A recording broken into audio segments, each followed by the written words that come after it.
Hey, it's Lee here, and here's my bus update. I got basically most of my electrical components somewhat installed. The only change I'm going to make is this. This is my solar control charger. I got it very inexpensively, and I started seeing more reviews come in, and it was getting really bad. So I had a bunch of Amazon reward points, and I ordered another one. So I'm not going to continue to do wires. But just to give you an example, that box down there is going to go up over here. Then there's my Amazon. It's a 2000 watt pure sine wave inverter / charger.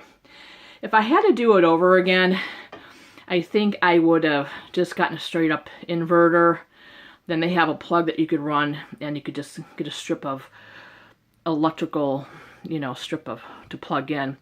But what this is capable of doing, it doesn't only convert the DC power coming from the batteries, it will also I'm going to have a line feed in here. It's my breaker box from the outside for shore power, and it will automatically detect inside that it's on shore power and will charge my batteries. So it gives me a couple options, and I like that. But man, this has caused me some grief, and trying to find somebody that's going to do some of this stuff inexpensively. But just to give you an overview of what I have, this is my 12 volt blade box. This will have you got your negative bus here, and you put all your individual circuits. You got your positive bus. I got a positive bus bar here. These will change out. The reason I'm controlling this, the wiring, it's almost like it's too big, and I really rather use even an 8 gauge wire. This is 10 gauge. And since this is going to be on a 30 amp service, I'd rather use a bigger wire. But I'm going to be taking things, here's my battery is going to be hooked in parallel. These are each 12 volt AGM batteries. Each of these are 100 amp hours. I got these on Amazon for about 170 bucks a piece. They're the UB1000, the universal battery. And then I have to hook the two positive terminals and then the two negative terminals together to get what you call a parallel connection. You need to do parallel so don't change the overall voltage. If these are 6 volt, then you would hook them in series. So then you go positive, negative to make it a full 12 volt service. And then as I go along, if I can always put these, I could probably add 2 more batteries down the road. Right now, for the way this layout is, I'm going to put them catty-cornering each other. I'm going to put a tie-down strap and some other things just to hold them in place. And right here I have my wheel well. These wheel wells are such a pain. But this is going to be under my bedding area. So you can see I have the plywood. The bed frames is going to be here, and over here is where I'm going to be. I'm either maybe be putting board right here to go all the way across. I'm not sure if I'm going to need other support beams, but then I'm going to put some plywood, and then I'm going to have it be able to lift off. So I think the mattress is going to, it's not going to go any below this. So I'll be running a couple services conduit over here. So that's kind of what's going to happen, and I have a bunch of storage here and be able to put my bikes, water, camping equipment, or hiking equipment. And I probably, as you can see, here's my front, the 2 sides to the back. Here's my countertop, and I'm going to be putting a door here. It's either going to swing open or I'm going to have it hinged. I'm not sure yet how I'm going to do this, but I have some sides on both. And I'm going to be drilling in some 12 volt outlets today. Just to give you an idea of what's going on today. I'm waiting for some other components to go in, so I don't feel it's necessary for me to keep building cables, but I am starting to build my own cables. So I'm using 2-aught for the battery stuff. The inverter, they suggest using an AWG 1/0. So I'll have the positive will go to this 150 amp fuse here. Then I'll have it go here, and I'll have it go to the bus bar. So I have positive, negative bus bars. And so I did test these batteries yesterday. The circuit's not complete. I have the positive to positive, but I don't have the negative to negative.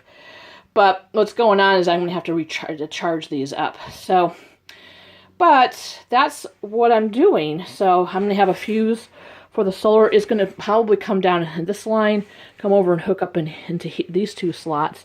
All the controllers are about the same. You have your panel hookups, got your battery hookups, and you get an auxiliary. This was like only a $30 MPPT, and that's kind of almost too cheap for one of those. I just took a chance, and I started seeing reviews come in, and I'm struggling keeping these cables connected, so it doesn't seem safe. And so I got one that was like $70. I had all these Amazon rewards, so I kind of got another one for free. So the MPPT you want over the PMW, I think it's PMV, because I think it's more efficient in how it handles your battery. So this kind of regulates the solar power and how it charges your batteries. And right down here is going to be like a shut-off switch. So when I come in here, I'll be able to easily reach in, turn this off, and I can also be in arm's reach of the breaker box. And then I'm going to be hooking this breaker box above that. And then I have to get Shoreline coming in. It'll come in out here. I'll have this thing connect over to this box. And then there's inputs and outputs in the back of that inverter. And I also got a remote thing for the inverter as well. So there's a lot of things, and sometimes I'm reorganizing everything. But yeah, it's half the battle. I had to draw out a diagram and figure out what I'm doing. So...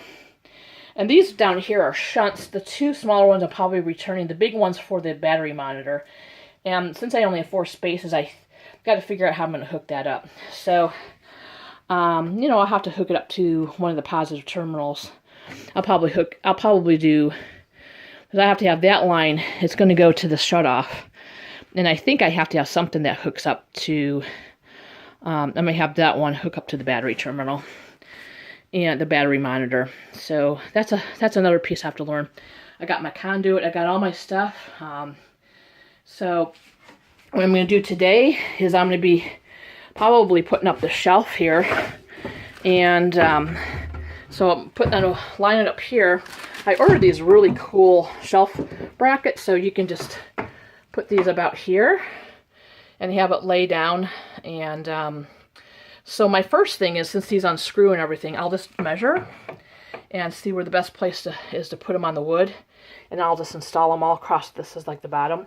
I'll eventually come back and stain this. But I'll go 1, 2, 3.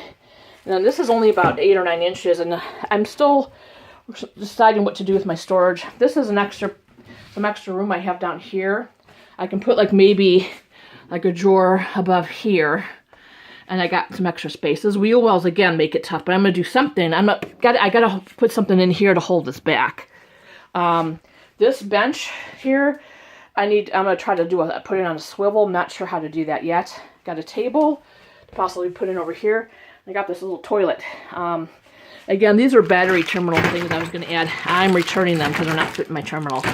So Amazon's going to get a lot of returns for me. This will, you know, it's money. So anyway... But today, my goal is to hook this in. My 1-inch butterfly didn't quite do it, so I got my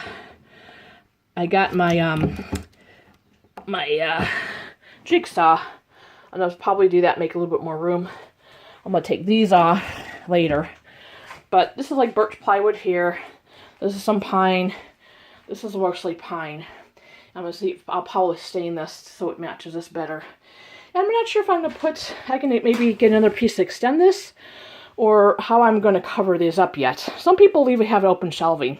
So it's very possible I'll get this in, and then I can also put like a board, like attaches out here, just to have some open shelving. And then you have enough stuff to keep it in there. So we'll have to see how that goes. But I was told by my neighbor, if you get those little mats and you put them on your counter, she said she's able to drive around with her coffee pot and it doesn't move. So we'll see. But that's where I'm at with the bus. This floor here is my last piece. The cabin is going to be the last piece. As you know, I got there's emergency equipment, but I can take this out. I got storage here. And this is like bus electric. And this whole area, I got to clean it out, but I got storage here. So I got places for storage. It's not going to be, I'm not going to have a lot of storage here because of the water. Again, the staining. And I'm going to probably put like a couple shelves and maybe store some things here. And I'm not sure how I'm going to do this yet, but I'm half thinking of, you know, I'll have to think about it. And I'm probably going to put some shelves even on this countertop. I can probably put like a little mini cabinet here because I got plenty of room. So yeah, as time goes on, we'll do this. And I'm going to probably, my goal is hopefully the next couple weeks I can get this roadworthy with the solar panels on. My fan's going to go here. It doesn't have to be all completely done, but just take it out for overnight or a weekend and then see how I like it and see what I want to add and how things work, and then do the final details. So that's what's up. And I eventually I got a skylight material for this. The problem with this thing, it leaks, and I have to have a tarp over it when it rains. And so there's still a bit of work to do. And this green, a lot of this won't be here. I got this bamboo kind of roll that I'm going to probably cover. And it also helps with the heat, so the heat doesn't pass through so much. Helps. Anything where you can cover up metal is a good idea. Because I might come back here and still put some type of thing to strip to cover this up. Whether it's wood or if it's like some type of fabric or something, just to, you know, just even, I don't know exactly how to do. I might just do Velcro strips or something just to keep the heat. Because we're in Arizona, and this becomes an oven very easily. But anyways, I will talk to you later. Okay, bye.